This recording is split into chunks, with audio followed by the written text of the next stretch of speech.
dame almas, o si no me muero. Precisamente estaba mirando aquí en la palabra del Señor en el libro de los Salmos, capítulo 126, lo que nos dice el Señor: irá andando y llorando el que lleva la preciosa semilla, mas volverá a venir con regocijo trayendo sus gavillas. Irá andando y llorando. De entrada el Señor nos está diciendo que esta labor de sembrar y de ganar almas para el reino de los cielos no es una labor fácil. Es una labor que tiene no pocas, muchas dificultades. Y quien les está hablando tiene sustentación para hablarles de esta manera. Tengo conocimiento de causa, conocimiento de lo que estoy hablando. No es fácil. Hay un enemigo que se resiste. Hay circunstancias que se levantan. Hay una oposición allí permanente, una resistencia diaria para que esa palabra que se siembra no cumpla el cometido que Dios le ha trazado. Pero finalmente, a pesar de toda la resistencia, a pesar de la oposición, de los ataques del enemigo, finalmente la palabra de Dios, que es sembrada, germina, revienta, da fruto y fruto en abundancia. Alabanzas al nombre de Jesús. Mira, hermanos, cuando yo estuve en Guatemala como misionero, la llegada no fue fácil. En el aeropuerto, ahí nos recibieron los oficiales de migración y nos dieron un trato bastante descomedido a mi familia y a mi persona, a mi esposa, mis 3 niñas y a este servidor. Y nos querían regresar a Colombia en el mismo avión que se iba a regresar, como en 1 hora o 2 horas se regresaba. Y el ataque fue de entrada. Y nos preguntaban de una manera fuerte, agresiva: ¿y quiénes son? ¿Y a qué vienen? ¿Y por qué están aquí? Y no tienen por qué estar aquí. Y en una actitud de mucha confrontación y ataque. Pero finalmente Dios fue obrando y estas personas terminaron bajándose en sus ánimos, en su actitud hostil, y nos dieron, fue al último, la bienvenida al país. A los 8 días secuestraron a mis hijas. Se me llevaron las 3 niñas, las secuestraron. Fueron unos momentos de los más difíciles que hemos vivido, y fue terrible al salir y ver que en un carro se llevaban las niñas y quedar nosotros con mi esposa y este servidor en media calle invocando el nombre de Jesús. Y bueno, pero horas más tarde, después de estar orando al Señor, reprendiendo al enemigo, yo le decía: Señor, envíales terror, pánico, miedo, espanto, y que ellos sientan que un ejército va tras ellos. Yo me refería, por supuesto, a un ejército de ángeles. Y después de unas horas de estar clamando al Señor, el comisario de policía nos llamó y nos dice: misionero, esté tranquilo, sus hijas aparecieron. Estos secuestradores iban despavoridos, como si un ejército fuera tras ellos. Y nosotros sabíamos que sí, que efectivamente un ejército de ángeles iba tras ellos. Y tuvieron que entonces abandonar a nuestras hijas. Y nos dijo el comisario: están completamente sanas, sin ningún rasguño, sin ningún daño. Y eso fue a los 8 días de haber llegado a Guatemala. Y no fue fácil ese comienzo. Este lema, dame almas o me muero. Este es un lema que acompaña a los misioneros. Especialmente cuando uno, hermano Jorge Luis, Y hermano Julio César, cuando uno va a comenzar, como en el caso nuestro, que fuimos esos peritos arquitectos, que fuimos esos pioneros, que fuimos enviados por el Señor a un país donde la iglesia jamás había llegado, nuestra iglesia, quiero decir, jamás había llegado. Y yo iba como el primer misionero de la iglesia con mi familia. Y no fue fácil. Nosotros nos subíamos a los buses en la ruta, donde comienza la ruta, y nos íbamos evangelizando por todo ese recorrido de la ruta hasta llegar al final. Y ahí entonces nos regresábamos hasta regresar acá a la colonia donde nosotros vivíamos, y porque esas eran las personas que frecuentaban esa ruta. Y así comenzamos. Comenzamos haciendo el primer culto solo con mi esposa y mis 3 niñas. Una niña de 14 años, otra niña, una niña de 11 años, una niña de 14 y otra niña de escasos 3 años. Y entonces mi esposa dirigía el culto, ella estaba dirigiendo el culto para las 3 niñas y yo estaba en la calle entregando tratados e invitando a las personas a entrar. Y así era, nos íbamos a evangelizar a los parques, a los supermercados, a las esquinas, y me encerré en ayuno y oración, 8 días en ayuno, pidiendo al Señor que Él nos presentara, nos permitiera contactar a las personas que Él tenía ya en su propósito. Y entonces empezamos a establecer hilos de comunicación. Y recuerdo que en ese primer culto, estábamos nosotros 4, nosotros 5, las 3 niñas, mi esposa y yo, y ya había terminado el culto, teníamos las puertas abiertas. Y ya dije, bueno, oremos para despedir el culto, cuando veo que llegó una parejita y se hizo ahí, se pararon ahí afuera. Y entonces cuando yo vi que esa parejita se paró ahí, yo hice como que apenas iba a comenzar el culto. Dije, bueno, vamos a orar y leamos la Biblia, comencemos este culto para la gloria del Señor. La verdad que yo ya lo estaba terminando, pero al ver que llegaban unas personas, les volví a predicar y estas personas entraron, escucharon la palabra y se quedaron en la iglesia. Fueron los primeros 2 que llegaron y fueron de mucha bendición. Luego un joven que venía por la acera del frente, mientras mi esposa dirigía, yo estaba en la calle entregando tratados, y vi que el muchacho iba con las manos en el bolsillo, con el rostro así desencajado, mirando al piso, y llevaba aquí en la boca un cigarrillo, y me le acerqué y le entregué un tratadito y le dije, joven, conozco uno que cambia la tristeza en gozo y que te puede regalar una vida nueva. Y se quedó mirando y le dije, mira, y él está con nosotros ahí en ese culto que estamos haciendo. Y se quedó mirando y dijo, él está ahí. Le dije, sí, se llama Jesús de Nazaret. Y si quieres puedes entrar. Y entró, y ese joven se entregó esa noche, se convirtió al Señor. Él trajo otro joven de nombre José, y ellos trajeron a otros jóvenes. Luego vino la novia de ese primer muchacho que se entregó, y después los casé a ellos 2, después de bautizarlos, por supuesto. Y bueno, así comenzó la obra.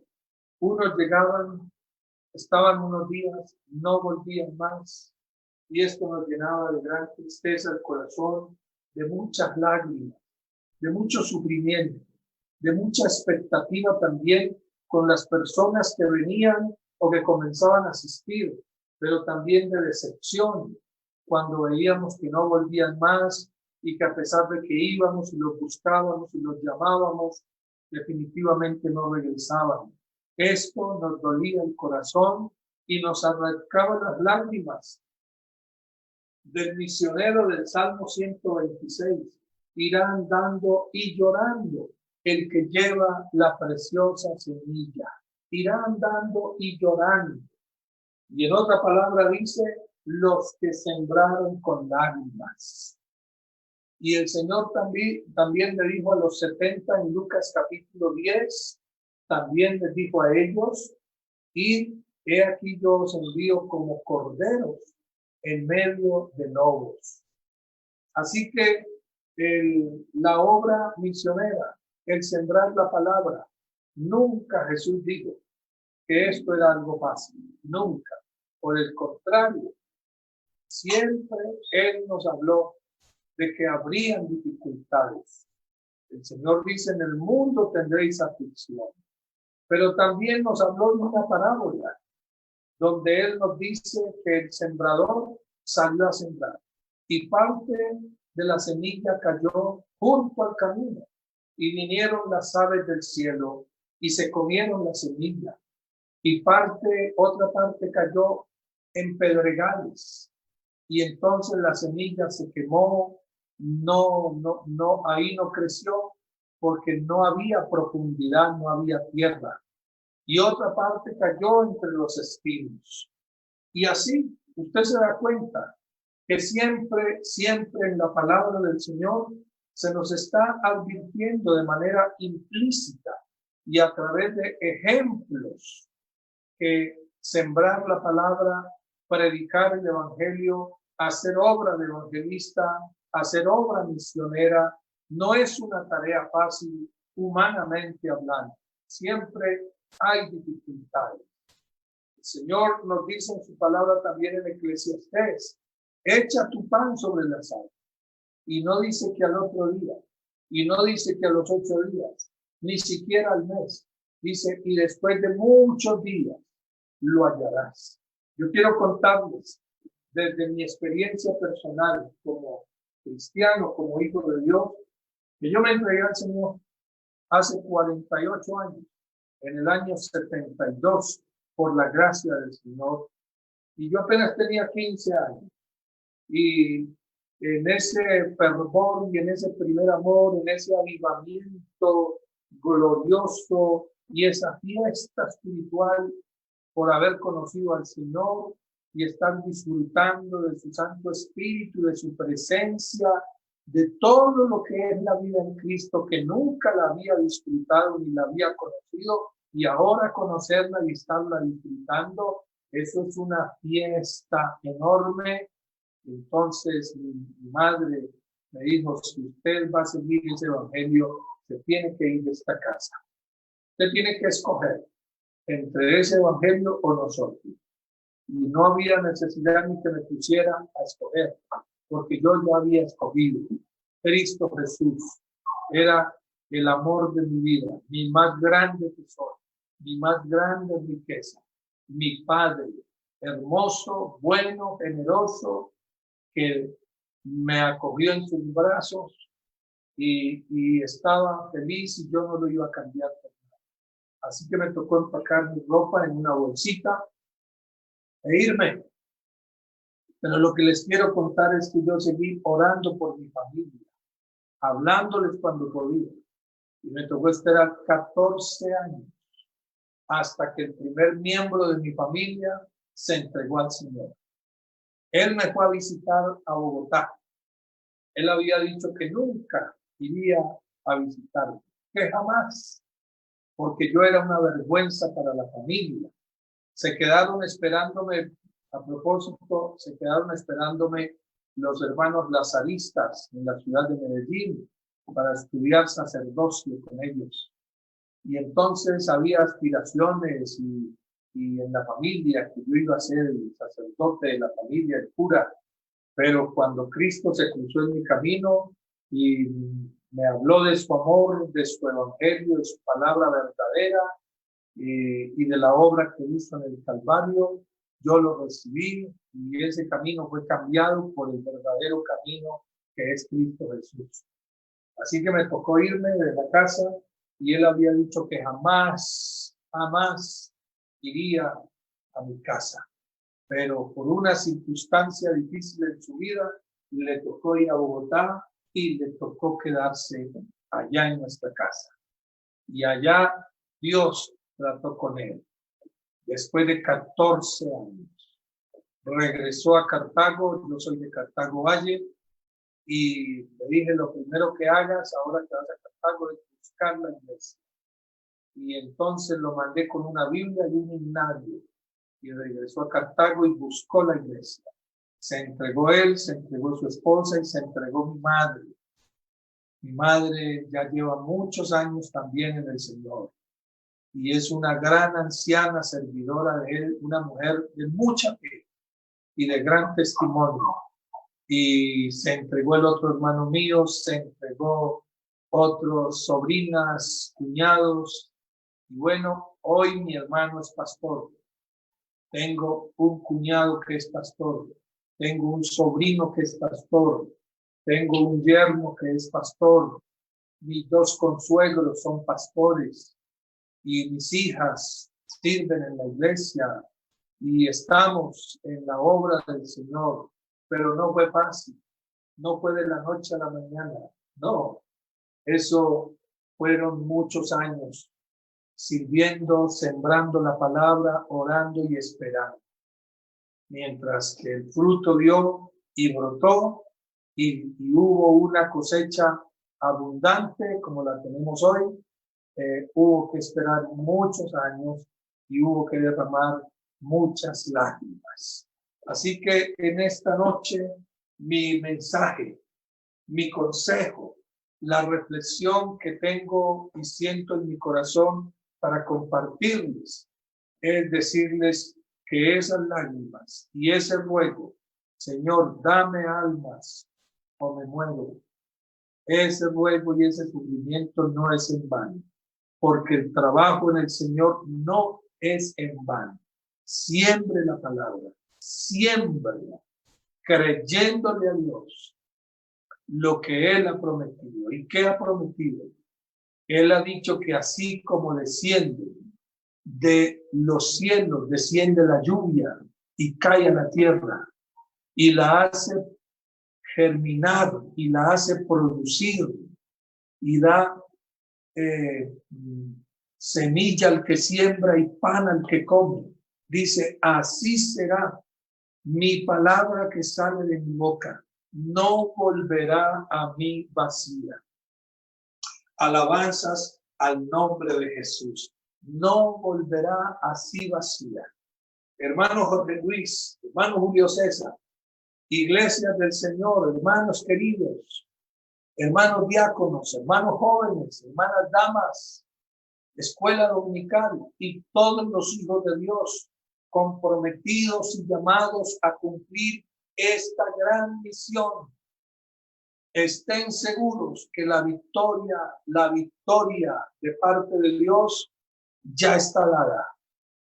Aquí no estamos como apostándole a la suerte, a ver cómo nos va. Si de pronto nos va bien, de ninguna manera. La victoria está asegurada. Alabanzas al nombre de Jesús. Ustedes se dieron cuenta ahora que todos los textos que cité, solo cité la primera parte. Pero no cité lo último. No cité lo último. Porque lo primero dice, echa tu pan sobre la sal. Pero luego dice, después de mucho tiempo lo hallarás. Porque la primera parte dice, los que sembraron con lágrimas. Pero la segunda parte dice, con regocijo segarán. La primera parte dice, irá andando y llorando el que lleva la preciosa semilla. Pero no se queda diciendo simplemente que él va llorando y derramando lágrimas y lágrimas, y no se queda solo en eso, sino que hay otra parte, que es un desenlace feliz, porque irá andando y llorando el que lleva la preciosa semilla, pero volverá, mas volverá con regocijo, trayendo sus gavillas, empuñando las gavillas en sus manos, las multitudes de almas, fruto de esa siembra con lágrimas, de esa siembra con llanto, de esa siembra con esperanza, de esa siembra con paciencia, con una espera larga. Aleluya, aleluya. Vinieron en esa siembra aves tratando de llevarse la semilla. Se llevaron alguna, pero la que quedó sembrada dio fruto al 30, al 60 y al 100 por uno. Semilla que cayó entre las piedras. Claro que sí, eso también lo cité, pero no cité la última parte, ¿verdad? Y entonces, por caer sobre las piedras, se quemó y no echó raíces y no hubo cosecha.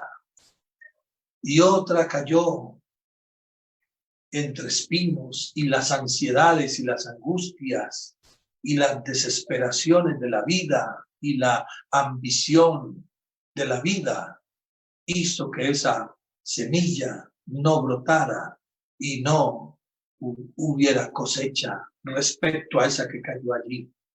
Pero una parte cayó en buena tierra. Y entonces brotó y creció y se reprodujo y produjo al 30, al 60 y al 100 por uno. Produjo por todo lo que las otras partes no pudieron. Una muestra, hermanos queridos, de que este trabajo no es en vano y de que la victoria está asegurada. Una muestra es usted y soy yo. Somos las 4.700 congregaciones que tenemos en el país. Somos los 27 misioneros que tenemos en Colombia. Son las 9 áreas de misiones nacionales. Tenemos misiones con grupos especiales, con instituciones públicas, con las etnias. Estamos evangelizando en colegios, en universidades. Estamos en 172 universidades y estamos en 780 colegios del país, llevando la palabra del Señor. Una prueba es el trabajo que hacemos al interior de las cárceles del país a través del evangelismo carcelario. Tenemos 43 pastores, capellanes, y tenemos de todos los que se han entregado en las cárceles, hoy 45 son pastores. Tenemos un trabajo enorme en la población sorda. Tenemos un área que se llama métodos de evangelismo. Y hay una cantidad de trabajo enorme por todo el país. Tenemos 44 misioneros en el extranjero. Tenemos en Europa, en Asia. Tenemos misioneros en África, aquí en América, en toda la plataforma continental de América, desde el Canadá hasta la Argentina, tenemos misioneros. Tenemos misioneros en las Antillas holandesas, en el Caribe, en Centroamérica. Estamos en España, en Portugal, en Holanda, en Inglaterra, en Italia, en Suecia, en Suiza. Estamos en todos esos países, en Bélgica, etcétera, etcétera. Esta es la prueba de que los que sembraron con lágrimas no se quedaron todo el tiempo llorando y afligidos y viendo fracasos. No. Esta es la prueba de que los que sembraron con lágrimas, con regocijo, han segado. Y que aquellos que fueron andando y llorando, sembrando la semilla de vida, volvieron con regocijo trayendo sus gavillas. Esta es la prueba, queridos hermanos, de que esa parábola que Jesús dijo del sembrador que salió a sembrar y que parte de la semilla cayó junto al camino y otra parte entre las piedras y otra parte entre los espinos, pero que hubo una parte que cayó en buena tierra y esa parte dio el fruto que todos los demás no dieron. Somos la prueba palpable, indubitable, de que eso es una gran verdad. Y que lo que les estoy diciendo esta noche no es un simple discurso, sino una poderosa realidad. Así de que, hermanos, en esta noche, en el nombre de Jesús, sírvanle a Dios, creyéndole a Dios, sírvanle a Dios con fe, con alegría, con seguridad, que hay lágrimas, sí, pero séquese las lágrimas, séquese las lágrimas. Se lo dice un hombre que le ha tocado derramar lágrimas por un año. Mire, en Guatemala, uno solo que no volvió a la iglesia, me llevó a ayunar por él 8 días. 8 días. Porque eran muchas las expectativas que me había hecho con él. Muchas las ilusiones.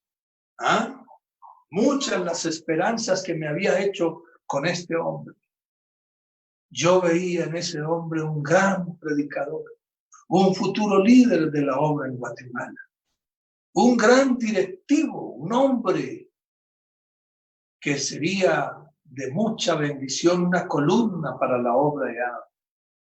Y cuando de pronto usted ve que todo se viene abajo como un castillo de arena, su corazón se derrite y llora y gime, y uno dice, Dios, y uno como que ve que su trabajo se fue al piso. Pero mire, quiero terminarles con esto en esta noche en el nombre de Jesús. Cuando llegamos a Guatemala, ¿quiénes nos recibieron? Los funcionarios de migración. Éramos unos perfectos desconocidos. Pero el día que nos vinimos de Guatemala, había cerca de 300 personas en el aeropuerto.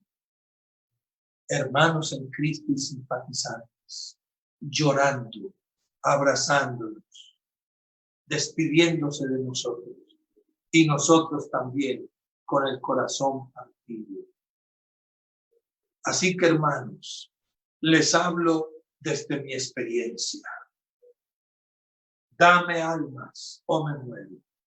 Qué buen gemir, qué buen ruego, qué buena súplica, qué buena actitud del corazón de amor por las almas. Esto tiene que ser en usted una verdad hasta que le produzca angustia y agonía por las almas. Yo veo en Jesús, yo veo ese lema, lo veo en Jesús. Cuando la Biblia dice que Él se conmovió al ver las multitudes que iban y venían sin dirección, sin rumbo, como ovejas que no tienen pastor. Y suplicó a sus discípulos, les dijo, por favor rueguen al Señor de la mies, que envíe obreros a su mies, porque a la verdad la mies es mucha y los obreros son pocos, porque de tal manera amó Dios al mundo, que ha dado a su Hijo unigénito, para que todo aquel que en él cree no se pierda, mas tenga vida eterna. Usted ve que el lema no está lejos de lo que Dios ha sentido por este mundo. Un dolor por el mundo, una pasión por salvarlos, un anhelo grande de que el hombre se convierta a Él y tenga vida y vida en abundancia. También les cité entonces Lucas capítulo 10, cuando en la primera parte dice, después de estas cosas designó el Señor a otros 70, a quienes envió de 2 en 2 a las ciudades a donde Él habría de ir. Así dice textualmente, Lucas capítulo 10, del verso número 1. Y entonces hay una parte donde les dice, id, he aquí yo os envío como corderos en medio de lobos. Después de darles instrucciones, le dice, id he aquí yo os envío como corderos en medio de lobos. Mire que lo que dije hace rato, el Señor nunca dijo que esto era fácil, nunca. Nunca lo dijo que esto era algo sencillo y fácil y era simplemente hacer así ya. No, Él nos habló de sufrimiento, nos habló de pruebas y nos habló de lágrimas. Como Pablo allá despidiéndose de la iglesia en Mileto, y yo quiero leerlo aquí en Hechos, y quiero invitarlo para que lo leamos, por favor. Ahí cuando él se despide de la iglesia en Mileto, en el capítulo número 20, él dice: ahora, he aquí ligado yo en espíritu, voy a Jerusalén, sin saber lo que allá me ha de acontecer. Escuchen bien: salvo que el Espíritu Santo por todas las ciudades me da testimonio diciendo que me esperan prisiones y tribulaciones, pero de ninguna cosa hago caso. ¿Por qué no hacía caso de ninguna cosa? Porque él sabía que Dios respalda su palabra y que Dios prometió estar con nosotros y que Dios prometió que no nos dejaría avergonzados y que Dios prometió que el trabajo que hacemos para él no es en vano. Porque él sabía que lo que Jesús prometió a sus discípulos y que seguro ellos le habían contado a Pablo y que él ya lo había vivido por experiencia, era verdad. ¿A qué me refiero? Cuando Jesús les dijo: he aquí yo doy potestad de hollar serpientes y escorpiones, y sobre toda fuerza del enemigo, y nada os hará daño. No que no hayan dificultades, claro que las hay. Pablo lo está diciendo aquí: me esperan prisiones y tribulaciones, pero de ninguna cosa hago caso, ni estimo preciosa mi vida para mí mismo, con tal que acabe mi carrera con gozo y el ministerio que recibí del Señor Jesús para dar testimonio del Evangelio de la gracia de Dios. Volviendo a Lucas 10. ¿Usted se imagina esa primera parte que el Señor le dice? ¿Cuál es la primera parte que él le dice? Id, he aquí yo os envío como corderos en medio de lobos. Eso da susto, eso da miedo para unos primíparos. Pablo ya era un hombre experimentado en el evangelismo, en las misiones, pero estos ni siquiera habían recibido el bautismo del Espíritu Santo y apenas iban a hacer sus primeros pinitos en la evangelización. ¿Cómo sería lo nerviosos, lo asustados que se pusieron esos 70? Yo creo que se miraban los unos a los otros, se cruzaban las miradas y se hacían gestos y hacían, ¿y ahora? Porque ellos iban como corderos. ¿Usted sabe qué es un cordero? Tierno, indefenso. Es la viva imagen de la indefensión. Ahora, ¿qué idea le sugiere a usted un lobo? La voracidad, ¿verdad? Un lobo voraz. ¿Y qué es un cordero para una manada de lobos? Un bocado nada más. Yo creo que ellos iban como nerviosos, como asustados. No hay un registro realmente que nos dé detalles de cómo iban ellos en esa primera salida inicial a evangelizar. No hay un registro que nos dé detalles, que nos diga iban así, iban nerviosos, iban asustados, iban temblando, pero no hay necesidad que haya un registro. Con solo decirles eso, yo creo que iban muy asustados. Además que no habían recibido el Espíritu Santo. Además que usted se da cuenta por los evangelios cómo el Señor tiene que estarlos llamando la atención de esto, sobre lo otro, y llámele la atención. Creo que iban muy asustados. No hay un registro que nos diga cómo iban, pero sí hay un registro que nos dice cómo regresaron. El verso 17 de Lucas 10 dice: volvieron los 70 con gozo, diciendo: Señor, aún los demonios se nos sujetan en tu nombre. Alabanzas al nombre poderoso del Señor Jesús. Así que yo le doy gracias a Dios por la invitación que me han hecho esta noche y le doy gracias a Él por haber puesto su palabra en mi boca, porque he sentido que Él ha puesto su palabra en mi boca y que esta palabra fluya para ustedes con amor en el nombre de Jesús. Háganse al lado de sus pastores. Siento en ellos. Mire, aquí me aparecen cantidad de llamadas. Y entonces veo que estas llamadas vienen del hermano Jorge Luis o del hermano Julio César. Si no estoy mal, entiendo porque las relaciono con el WhatsApp que me mandaron, el link del Zoom. Y he notado ansiedad en ellos. Y he notado compromiso. Y he notado el deseo y la pasión. No los dejen solos. Que esta responsabilidad no es solo de unos. Esta responsabilidad es de todos. Es de todos. Es de todos. En el nombre del Señor Jesús. Quiero terminar con un pasaje que hay en Corintios.